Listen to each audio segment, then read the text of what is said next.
I was the guy to do this. Because, like, you know, addicted to lives, innit? I was alluding to, this could go in a million different, I've just choked on my coffee there, gingerbread latte, but I'll just do this, you know, I'm going to shut up for a while, because at the end of the day, well, it is the end of the day, so, you know, what it was, that's really hurt my throat. Choked on coffee. Didn't drink coffee after. That's what he's saying. Didn't drink coffee after. I could talk about shite. It's shite. Shitloads of stuff. Yeah. And get to the point. You know. Well, I've thought about that before, right? I'm going, oh, prattling on for ages. Why is no one interacting with this? They have been recently, but you know, why is no one interacting with this shit? And I was thinking, it starts fucking with your head. You go, is there something wrong with me? Am I mental? Are they right? I'm actually mental. Nah, but then you go, you know, you kind of go, get to the point. Am I saying anything? I'm actually talking bullshit. And you go, nah, I've reviewed old yins. Obviously I've done 2 minute review them all, because I mean, I've travelled on my backside enough, so what's the point in doing that? But I've looked over them and I'm going, you know, nah, I have made some fucking good points. Just because you talk for 40 minutes doesn't mean it's all a load of prattling on nonsense. What if there's some deep shit, profound, deep, important, cool shit that needs to be said, you know? If it gangs over folks' heads, well, maybe they're just 10 years behind, like I said. Because I'm waking up to this. I think I'm ahead with certain things. I think I've always been ahead with certain things. And I've let other folks fucking gaslighting, to a certain extent, make me think there's something wrong with me. But those days are over, because I ken what the fuck I'm talking about. I didn't ken certain things, but in terms of certain things, I know something, yeah. This could be kind of exercise junkie, right? So, you know what they say with the cross,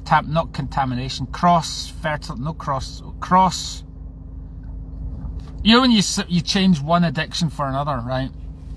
So I'm going, maybe I was an exercise junkie, because I did actually confess that, right? So maybe I've, like, the junkie thing has transferred to the Facebook addiction, so I'm just basically addicted to Facebook, you know? But then you take it further and you say, right, what's the difference between someone who's addicted to something and someone who's immersed in it? Is there a difference? That's an interesting philosophical question, isn't it? You know, because you can think, right, I think the difference is your identification with it. If you need to do it, you know, and there's a whole list of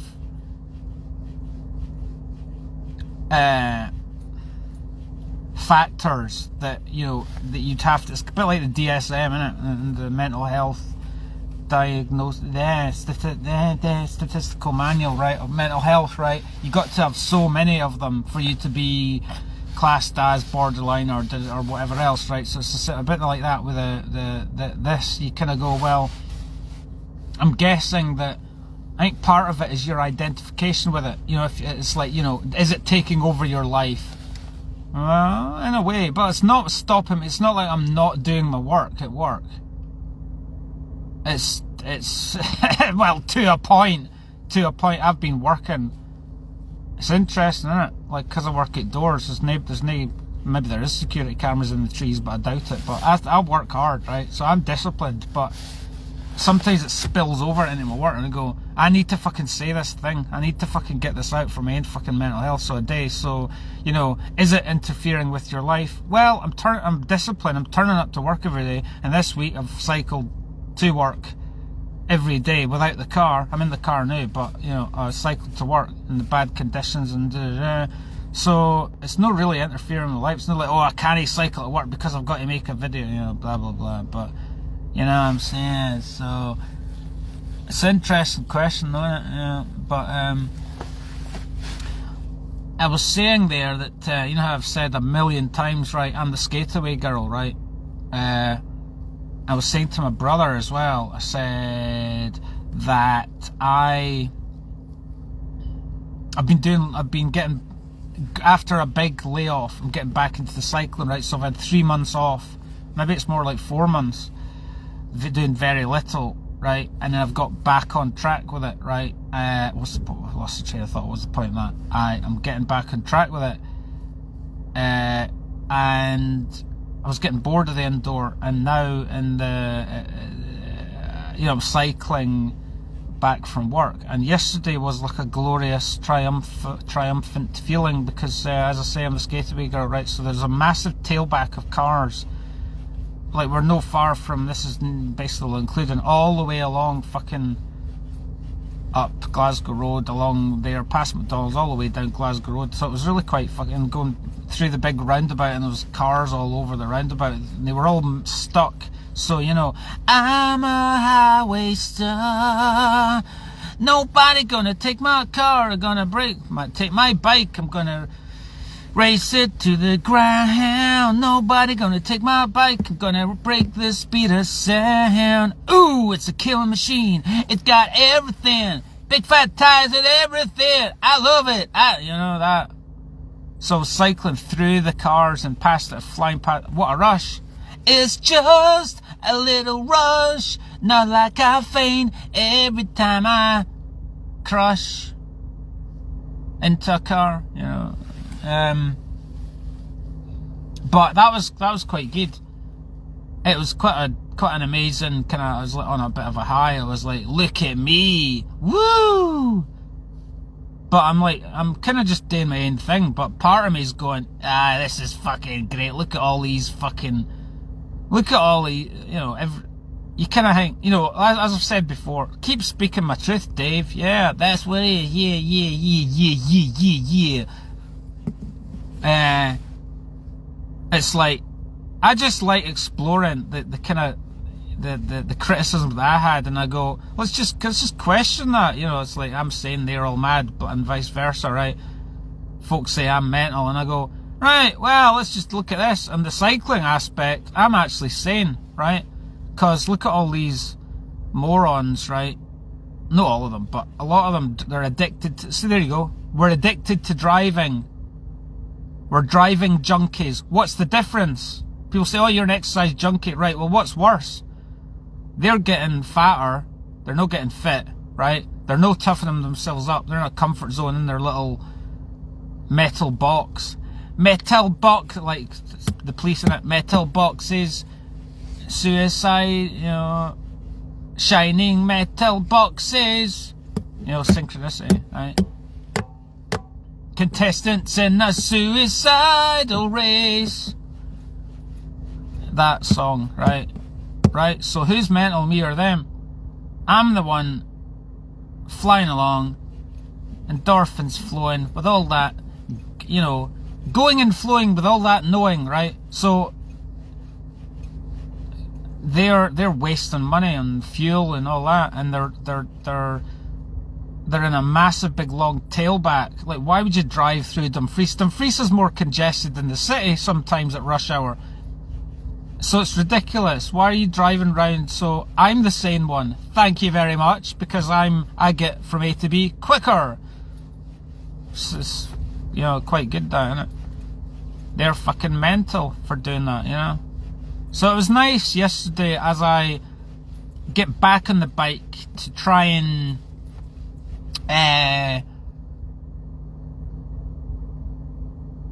get back into the training again properly, right? It's nice that I was sort of spreading the cycling gospel, so to speak, as I said, demonstrating, not explaining, but demonstrating, being a shining light in the dark, light surrounded by darkness, showing them the way. I'm showing them the way. This is how you go to work. Look at me. And do it with a smile on your face. No, literally, like, cycle on with a cheesy grin, but cycle on going, like, showing the body language and woo, look at me, I'm having fun. I turn up to work in a better state than all of yous, like that, like those newspaper articles that say cycling to work gives you the edge at work. Yeah, duh.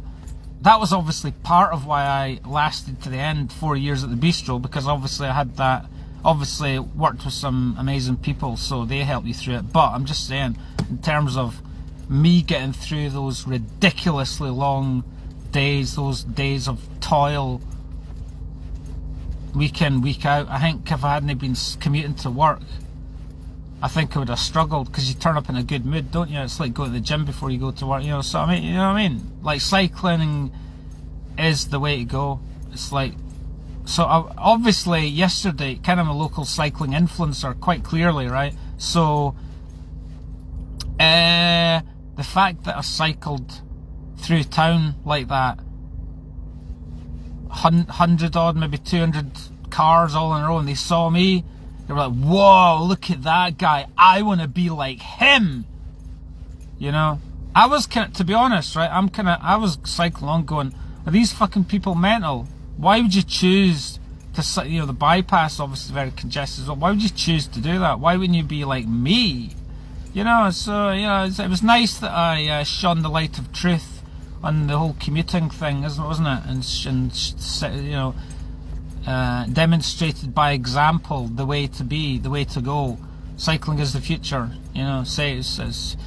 You know, why, you know, have fun, turn up at work refreshed before you've even started. You've already warmed up before you start work, so you're like, woo, I'm ready to go, let's kick the arse of this, you know. No turn up stressed, turn up to work stressed. Okay, I hear what you're saying, you've got the music on and da-da-da-da, but I wouldn't fancy being, you know, being in that congestion. See, being down in, what was it, Watford was an absolute shithole. See, that was the thing I was thinking, right? Ken, how like last year, I'm in one of my, they say put your occupation, well, as well as, you know, shaman, magician, creator, athlete, actor, director, labourer, performer, singer, I suppose. At least I'll fake it, try and do that. You know, musician, drummer, guitarist, anything I didn't do. Kind of multi-talented, right? So, one of the, oh, I've lost the train of fucking thought.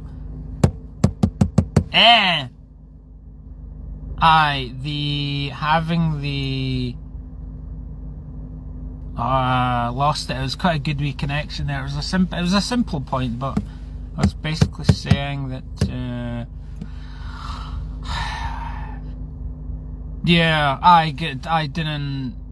adventurer, that's what's, so adventurer, you can add that to the list, right? Alchemist, there's another one that I am. Alchemist, yeah. Transmuting all that negative energy from bullshit that you get from people and transmuting it into positivity, yeah. And my 1,000 odd YouTube videos and everything else, right? I did, you know, a salmon adventure. Well, how did you adventure down? Well, I drove down to London 4 times last year. Is that good enough for you? You know, 1,500 miles in this little black Clio over 2 days. We turned up to this dump in near London, and a bit stank of mould, so it was like late at night. We thought, well, we keep going because we can't stay here, it absolutely stinks, so we kept going. So it was basically a 1,000 we kept driving, so we drove from near London all the way to Cornwall.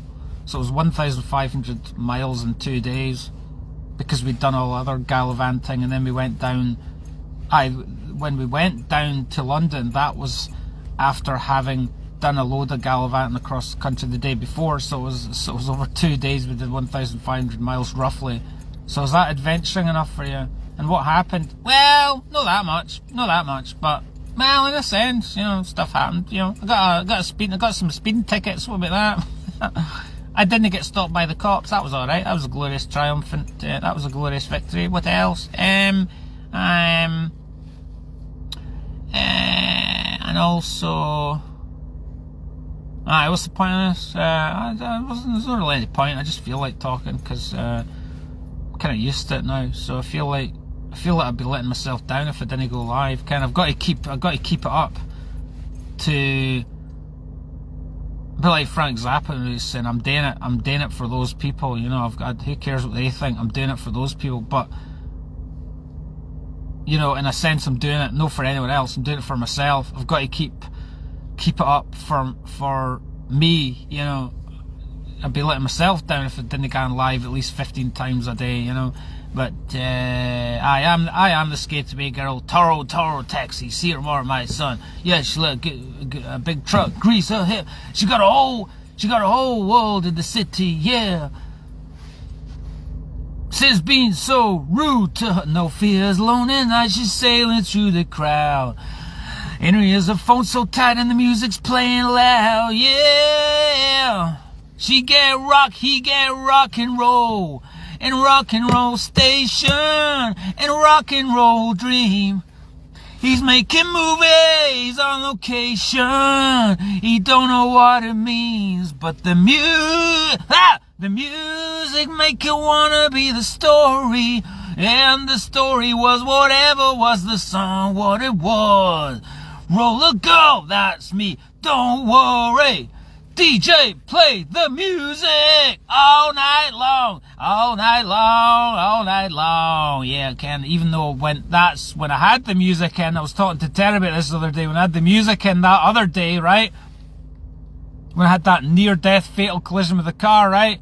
Ken, how I survived it. It was the angels protecting me. I've got Archangel Gabriel on my right, Archangel Michael on my left, they're all doing a good job of protecting me. That's what Mum said. The thing is, just go with this, just for the sake of the discussion, for the purposes of the discussion. My mum said to me, she goes, you must have some angels looking after you, you know, after surviving that fucking collision. It was a glorious gift, because look, I'm still alive. I'm alive, yeah! Whoa, I'm still alive. Oh, I'm still alive, yeah, oh, yeah. Ken, it was quite good. So that's the only danger. See, when you haven't been on the bike for a while and you go out on the road, you kind of feel that bit of nervousness. But you know, see, once you know, I was like that up in Great Western Road when I was cycling. I did a wee up and down just to kind of help recover from other drug use, you know, that kind of thing. So but I was saying, let's just be real, right? Some of these drugs, I'm not going to mention which ones, but I actually think they're beneficial for the athlete. Didn't tell anybody that, because I don't think it's cheating. It's no cheating, is it? It's no cheating that I've done hard drugs in the off season, because like, I'm not a pro, and who gives a fuck, you know? I'm not a pro. I did it in the off season, didn't I? You know? And I was watching a Joe Rogan interview. He was talking to somebody, and he goes, they were talking about MDMA, right? Which didn't touch that shit anymore, because you know, it's not very well. You know, dabble, use, you know, find out what all the fuss is about, and you go, I get that, fair enough. But when you do it, you go, the guy in the interview was saying, Rogan was talking about someone that had said to him, that helped him focus. It does. These, I think, to be the well-rounded man, you've got to take all the drugs. Do you know think so? Take all the drugs, so you get a bit of that, a bit of that, a bit, and then do the work, do the shadow work, and then you go, oh fucking hell, I've got loads of, you know, ching. No pun intended. You know, you kind of become the well-rounded man. You can, and then part of it, take the, you know, just blab on and on and on and on and on, make folk think that you're mental, but the joke's on them, because you know you're perfectly sane. You're just exercising your brain. You know, there's nothing wrong with that. And that speaks to the whole thing. The cycling requires a high degree of focus, and I've discovered, within reason, especially even though you get to this age, you go, well, it's not really, you want to, it can be helpful. Like as my mate from back in the day said, it's a tool. When he's talking about weed, he's going, it's a tool. You know, a tool is good, or isn't bad or good. It's how you use it, innit? You can. So I think, you know, it's kind of like what California, innit? You wanna know. You're writing a book, and he's fallen Thingamabee Duchovny with Brad Pitt on California, and Brad Pitt's character goes to him, you wanna know how to do it, I forget the fucking line, but it was I like the way he said it. It was like, you wanna learn how to, if you wanna write a book, you gotta learn how to do it, son. And he hands him the gun. It's kinda like that, innit? You want to know about this shit, you got to do it, you know. But anyway, that's beside the point. I'm clean. If any of you, by the way, see if I get on the podium at one of these events, right? Like Masters level, right? Get on any of the podiums, right? Didn't say, oh, data's only because Dave cheated. Because like I say, it's just the off season. It was, you know, I'm no on any PEDs. You know, I'm no on EPO. I'm no on speed and, you know, all that crap. You know, so. You know, so I'm not. Alright? So, right, damn.